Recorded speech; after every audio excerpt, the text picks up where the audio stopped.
Hey guys, thanks for coming back and joining us here at Salty Ginger Talk. Appreciate having you back.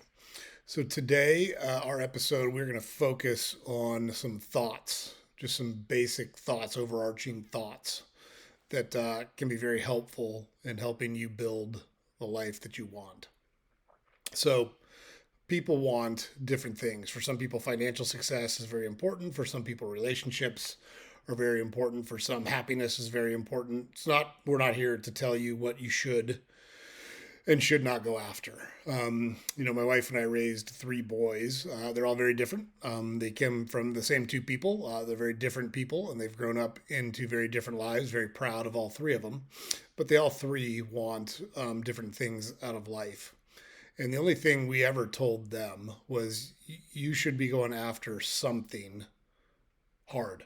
Like, you should be really pursuing something. You should really be tenacious and chasing something that's important to you. I don't care what that is, but it needs to be something, because otherwise you're really kind of minimizing your opportunity. And I think we think you have a responsibility to be the best you can be at things that are important to you. If you're going to do it, you should do it as good as you can. And it doesn't matter what those things are.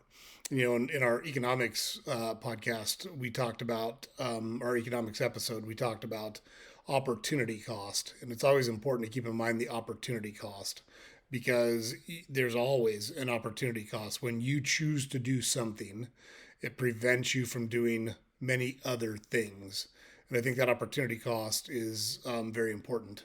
So if you choose to binge watch Netflix, let's say, that prevents you from going for a walk or playing golf or going fishing or taking a dancing class with your spouse.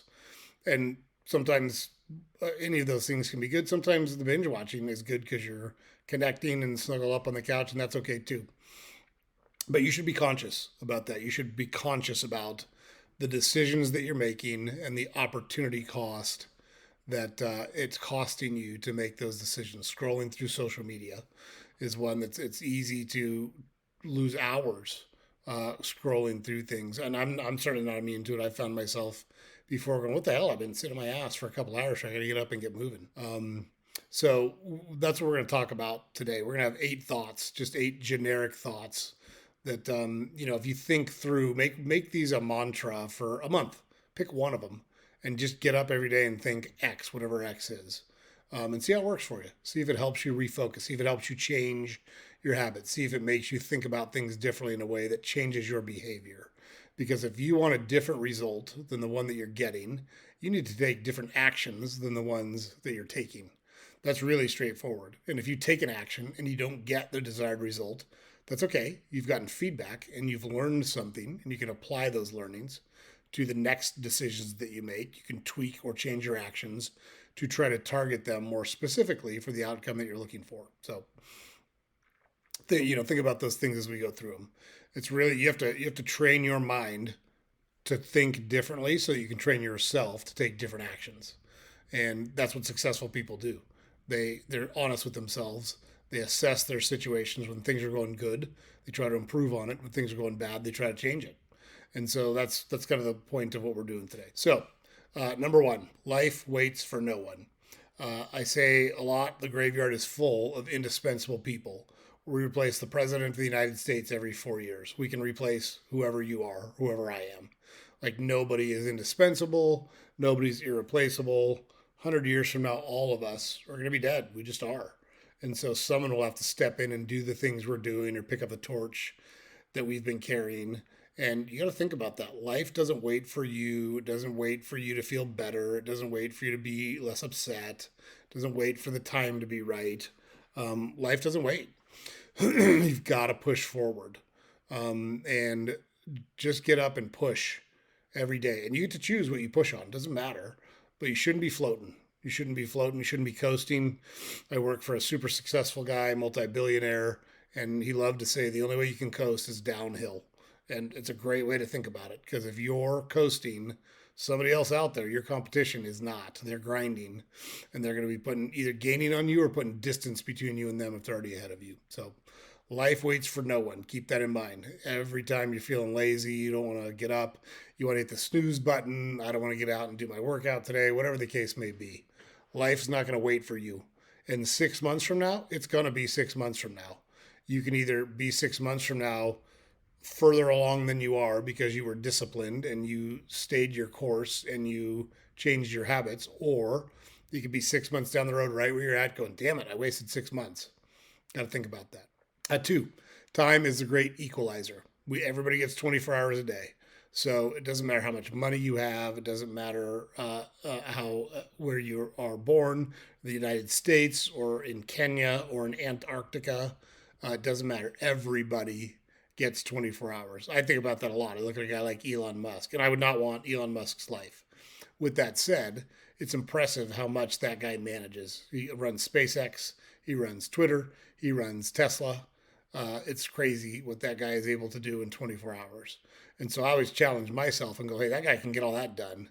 He's got a better system and he's more organized and he's thinking about things in a better way than I am to be able to achieve all that. I can improve myself. So always keep that in mind. 24 hours. You get 24 hours just like your competition, just like your spouse or your partner, or your kids or your friends or your enemies.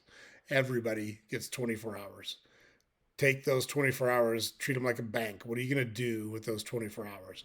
And it's important in those 24 hours to factor in some downtime, some fun time. You're going to burn out if you just grind all the time with no release, no fun. And life's about relationships and experiences. Now, I really like hard work. I always have. So I'm fortunate that I'm attracted to kind of the dirty jobs and the jobs a lot of people don't want to do. Those are attractive to me. But the flip side of that is it cannot be fun sometimes. It can be not fun to be around me sometimes, and so you've got to balance those things out. Because I actually am quite a bit of fun when I decide I'm going to have fun, and there's room for both. You need to have both. Some balance is important, but remember, you get 24 hours a day. So along those same lines, number 3 is take care of yourself first. Get enough sleep. Eat the right foods. Eat foods that are good for you, that nourish your body and make you healthy. Get exercise, get fresh air, establish good and maintain good relationships. Call people up for no reason and talk to them. Say, hey, I was just thinking about you. You got 10 minutes? A little 10-minute, 5-minute, 10-minute check-in is huge. We had a great weekend. We drove down to see my wife's side of the family who we hadn't seen in a while, and it was great to get reconnected. We didn't do anything crazy. I went golfing with one of my nephews. We had a couple meals together. Got to talk to everybody, and it just was great to be able to see everybody. And that's a way to take care of yourself, to step away from the crazy schedule you've got yourself in and pull yourself out, decompress, reconnect with people that you care about. You got to take care of yourself first. Cannot stress that enough. And remember, when you get too stressed out, I always say it, 100 years from now, we're all going to be dead. So the thing you think is so important, nobody's going to give a shit about it in 100 years, in 10 years. Right now, they don't give a shit about it. We build it up in our heads, and we've got to move ourselves off of those detrimental habits and detrimental thoughts because they're no good for any of us. Take care of yourself. Number 4, celebrate in private. This one, I think, is huge. I am not a big fan of the culture now to publicly claim what a great job you did and how awesome you are and blah, blah, blah. That to me just says you don't believe it and you're trying to sell it so other people will make you believe it and help you believe it. It puts a target on your back, draws unnecessary attention to you. It's great to celebrate the things that matter to you, but celebrate them in private with the people that are closest to you. I see a lot of public declarations of love and dedication on social media. Look, for what it's worth, I've been happily married to my wife for 31 years. She's been happily married to me. We don't do any of that shit in public. It's between me and her. Those are the only two people that need to know how our relationship works. Those are the only two people that have to agree with how our relationship works. And those are the only two people that can really enjoy the benefits of how our relationship works. So when we celebrate, we do it together in private. It's nobody else's business. And I think that's really important. And I know that goes against a lot of the culture that's out there now. But I'm telling you, if you take that approach, you'll be much, much happier in the long run. Because the people that truly care, and it's a small number of people that truly care, they're going to be truly happy for you. And you're going to feel good about celebrating your wins and successes with them. Kind of the polar opposite of that. Number 5, don't regret your past. Like, I wish I did this or I should have done that. Man, it's just so useless. You cannot unring the bell. You can't put the toothpaste back in the tube. There's lots of cool little sayings that drive home the point that what's done is done. There's no getting it back, there's no changing it. It's out there in the universe. You should learn from it, and you should apply those learnings in your future activities, in your future endeavors. But regretting your past, spending time lamenting about your past, it is such wasted energy. You have zero control over it. And it's one of those things that can suck a bunch of time, bandwidth, and energy from you and leave you kind of drained so you can't really attack and go after the right now, which is what you have control over. You can plan for the future and you can do things to set yourself up for the kind of future that you want, but you really don't have that much control over the future when you think about it. What you do have control over is what are you doing right now? What actions are you taking right now? What's your focus right now? That's what you have control over. So regretting your past is such wasted energy. You got to quit doing it. Find a way to move yourself off of it. Find a way when you feel yourself doing it. Find some trigger, some mechanism, some saying, some activity that will reset your brain so that you can focus on what's important. And it might, it might be some little saying like snap out of it, whatever. Find something that works for you to get off your past. It doesn't help. You can't do a thing about it. So you can't regret it. Like there's nothing you can do about it, is what it is. Number 6, no one cares. I can't stress that enough. I'm teaching my wife to golf right now. And so my uncle taught me to golf when I was 9 years old. And back in the day when I played a lot, I was pretty good. I'm getting better now because I'm playing more, but like it's one of those games that if you don't play it a lot, you're going to suck at it. That's just how it is. And she's so worried about looking stupid. And it's like I've told her, do you think anyone on the golf course cares what you're doing?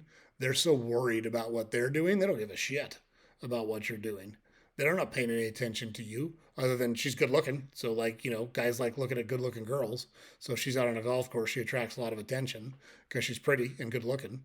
But nobody cares how you're playing. She's a good player, too. She's very athletic. She swings the club really well. But she gets really nervous and kind of concerned about how it's going to look. Who gives a shit? Nobody cares. I cannot stress that enough. The people you're so worried about upsetting because you're out in public or you're in a store somewhere and, oh, I don't want to look stupid. Who cares? Who cares? They don't care about you. They don't care about you at all. Why waste any time worrying about what they think or how they feel about you? Because I can't stress enough. Nobody gives a shit about what you're doing. That's a kind of overinflated self-importance to think people are sitting there going, gee, I wonder what Tad or Betty is doing. It just doesn't happen. It's just not true. Nobody cares.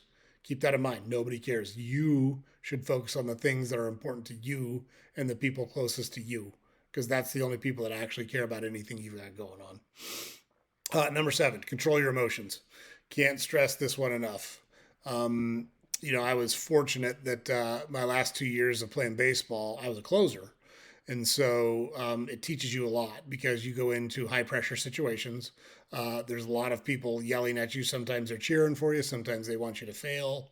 And you go out and you perform. And sometimes it works out really well. And sometimes it doesn't. There's no hiding from it. You're on the pitcher's mound. You're right in the middle of the field. There is no hiding from it. If things go well, you're going to get a lot of credit. If things don't go well, you're going to get all the blame. I always enjoyed that because I had confidence in myself and my abilities, and I blew my fair share of saves. Anyone who does that job will blow saves. That's how it works. But you have to have a short memory and you have to control your emotions because when you go in, it's really easy to get amped up and then you're trying to throw the ball too hard or your mechanics break down or you don't pay attention to the scenario and somebody hits the ball to you and you're not sure where to throw it. You need to have your emotions under control in those situations. So I was fortunate that at a young age, I got put in a lot of really high pressure situations and high emotion situations. And I developed really good coping mechanisms for those situations. The most important one, and I've talked about it in several episodes before, is the cleansing breath in through the nose, out through the mouth. That is such a good way to reset. And if you find yourself boiling over, if you find yourself feeling frustrated, if you find yourself getting ready to lash out at somebody, take a little walk. Just walk around in a circle, walk 10 feet the other way, take a cleansing breath, reset your emotions, stay calm, stay rational, stay left-brained. It's such a good approach, and you will be amazed at how much better you deal with people and what a better response you get from people when you control your emotions. Nobody likes to get yelled at. Nobody likes to get blown up at. Nobody likes to be made fun of or told they're bad. That doesn't mean that you can't say those things, because you have to say those things, especially if you're in a leadership position. But the way in which you do it matters so much, and you have to control your emotions to be able to do that effectively. Even with your inner voice, even when you're talking to yourself, it's so important that you talk to yourself in a positive way and you give yourself self encouragement. You have to control your emotions to do those things. And then the last one is, don't be jealous of other people. Learn from other people. If you see someone that's just really killing it in something that you want to do, or something that you appreciate, or something that's important to you, make friends with them. Like, find out how they did it. Find out the path that they took. Find out what they focus on. Find out what they work on. Compliment them so they will bring you into their loop and help you achieve what you want to achieve. I can't remember the last time I was jealous of somebody. And I know lots of people that are better at lots of things than me. Whatever, better looking, make more money, better at a sport. Tons of people, like thousands of people in each of those categories, are better than me. I always try to ask questions when I see someone doing something really well. I ask them questions like, "Man, that's great. How'd you learn to do that? Like, how long have you been doing that?